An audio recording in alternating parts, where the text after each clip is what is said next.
नमस्कार दोस्तों, स्वागत है आपका आज की बड़ी 15 खबरों में। बिहार और उत्तर प्रदेश की राजनीतिक, अपराध, रोजगार और आम जनता से जुड़ी हर अहम खबरें जानकारी मिलेगी आपको यहीं। तो वीडियो को अंत तक जरूर देखें, हर खबर आपके लिए जरूरी है। और अभी तक चैनल को सब्सक्राइब नहीं किए हैं तो चैनल को सब्सक्राइब कर ले और घंटी को भी ऑन कर लीजिए।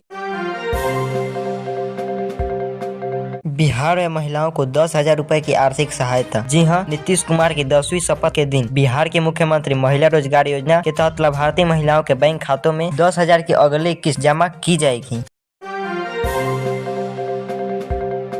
योगी आदित्यनाथ पटना पहुंचे शपथ समारोह में। जी हां, उत्तर प्रदेश के सीएम योगी आदित्यनाथ पटना एयरपोर्ट पहुंचे और उनका स्वागत जय श्री राम के नारे लगे जब वे नीतीश कुमार की शपथ ग्रहण कार्यक्रम में शामिल हुए। यूपी में एक छात्र के स्कूटी हादसे में मौत। जी हां, यूपी के एक छात्र के स्कूटी इंटरनेट केबल में फंसने की घटना में करीब 30 मीटर घिसटने के बाद उसकी मृत्यु हो गई। यह हादसा कोचिंग के लौटने के दौरान हुआ।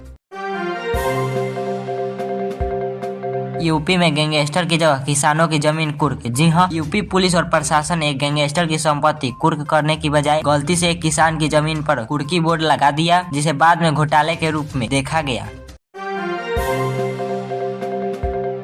यूपी का मौसम रिपोर्ट 5 दिन कोहरा रहेगा। जी हां, उत्तर प्रदेश में 21 नवंबर अगले 5 दिनों तक सुबह कोहरे छाने की उम्मीद है। खासकर पूर्वी हिस्सों में मौसम विभाग ने चेतावनी दी है कि दृश्यता कम हो सकती। बिहार में नई सरकार गठन की राजनीतिक सक्रियता तेज। जी हां, बिहार में चुनाव जीतने के बाद एनडीए गठबंधन ने सरकार बनाने की प्रक्रिया तेज कर दी है। केंद्रीय और राज्य नेतृत्व के बीच संगठनात्मक चर्चा बढ़ गई है। बिहार की नई कैबिनेट में परिवारवाद पर हमला। जी हां, नीतीश कुमार की नई सरकार के मंत्रिमंडल में परिवारवाद की शिकायत उठी है, क्योंकि कई मंत्री अपने राजनीतिक परिवारों से हैं, जिससे पारदर्शिता पर बहस छिड़ गई है। का मौन अनशन और बड़ा ऐलान। जी हां, जन स्वराज पार्टी के संस्थापक प्रशांत किशोर ने भीती हराव गांधी आश्रम में 1 दिवसीय मौन अनशन किया और घोषणा किया कि वे अपने संपत्ति का 90% हिस्सा दान करेंगे और 15 जनवरी से बिहार संकल्प यात्रा शुरू करेंगे। एनडीए नेताओं का दावा, बिहार में विकास का नया दौर। जी हां, शपथ ग्रहण के बाद भाजपा और जदयू के नेता ने कहा कि बिहार में एक नया विकास युग आरंभ हो गया है और राज्य को तेजी से आगे बढ़ने की योजना है। बिहार में सरकार गठन की आखिरी समय सीमा तय। जी हां, भाजपा के बिहार अध्यक्ष दिलीप जायसवाल ने कहा कि पार्टी 21 नवंबर तक बिहार में सरकार बना लेगी और विधायक दल की बैठक में अगले मुख्यमंत्री पर फैसला किया जाएगा।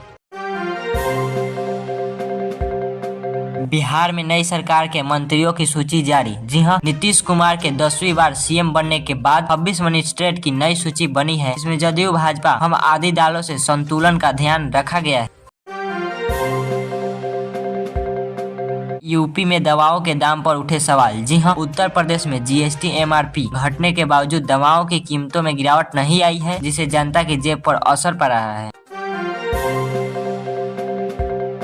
इंडिया ब्लॉक में बिहार की हार के बाद दरारें गहरी। जी हां, बिहार चुनाव में इंडिया गठबंधन की हार के बाद सपा प्रमुख अखिलेश यादव ने गठबंधन के अंदर असंतोष जताया है और कई सहयोगी पार्टी अंदरूनी रणनीति पर सवाल उठ रही है।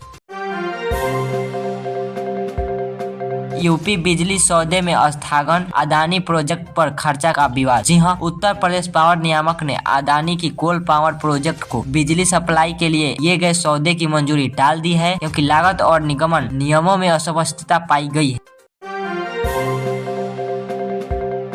यूपी 112 प्रोजेक्ट के लिए 323 नई आपात प्रतिक्रिया गाड़ियां मंजूर। जी हां, उत्तर प्रदेश सरकार ने आपात सेवा यूपी 112 को मजबूत करने के लिए 22.4 करोड़ मंजूर किए हैं। 323 नई पुलिस रिस्पांस व्हीकल खरीदे जाएंगे।